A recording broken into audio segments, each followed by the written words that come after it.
আমি এটুকু বলবো, ধৈর্য ধরেন। 15 বছর, 16 বছর, 17 বছরের যে অব্যবস্থা, যে অরাজকতা, এটা তো দূর করা 15 মাসে তো সম্ভব না।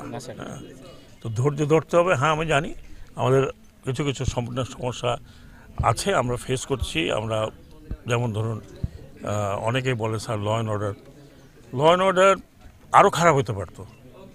চিন্তা করে দেখেন, যে অবস্থাতে একটা সরকার বিদায় নিয়েছে, পালায়ে গেছে, বিদায় না পালায়ে গেছে, সব কিছু ফেলে থেকে পালায়ে গেছে, রাষ্ট্র ব্যবস্থাকে ভাঙচুর করে পালায়ে গেছে।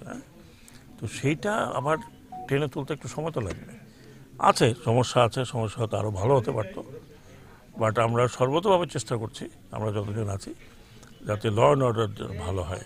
দ্রব্যমূল্য আপনারা দেখেন এখন অনেক কমে আসছে, অনেক সহনীয় পর্যায়ে আসছে, অনেক চাল নিয়ে আসছে। এখন চালের জাহাজ দাঁড়িয়ে আছে, খালাস করতে করতে প্রচুর চাল আসছে। এবং আশা করি এই রোজার মধ্যে এখন পর্যন্ত কোনো জিনিসের দাম সেভাবে বাড়ে নাই, আপনার মধ্যে কোনো বাড়ে নাই।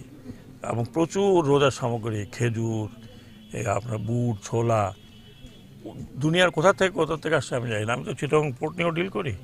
চিটাগং পোর্ট এখন টপ প্রায়োরিটি হচ্ছে এগুলো যাতে খালাস হয়, আশা করি। আর তারপরে আমাদের দেশের ব্যবসায়ীরা যারা ব্যবসা করে, রোজা আসলে মনে করে এটা হরি লুটে জায়গা, দাম বাড়াতে খামাখা সিন্ডিকেট তৈরি করে। তো আমরা আশা করব যে এই ব্যাপারে আমরা অত্যন্ত ভিজিলেন্ট। যখনই আমরা বসি ক্যাবিনেটে, তখনই এই কথাটা হয় যে রোজার মধ্যে যাতে মানুষের এই রোজার সময় এই ধরনের কোনো কর্মকাণ্ডের মধ্যে না থাকে। আমরা অত্যন্ত কঠোর হস্তে চাই যে সবাই মিলে আপনারা কঠোর হন এই বিষয়ে। সিন্ডিকেট প্রশাসনকে বলবেন, প্রশাসনকে নির্দেশ দেওয়া আছে, ওনারা গেছিলেন কয়েকদিন আগে, যে তারা যেন এই ধরনের সিন্ডিকেটকে ভেঙে দেয়।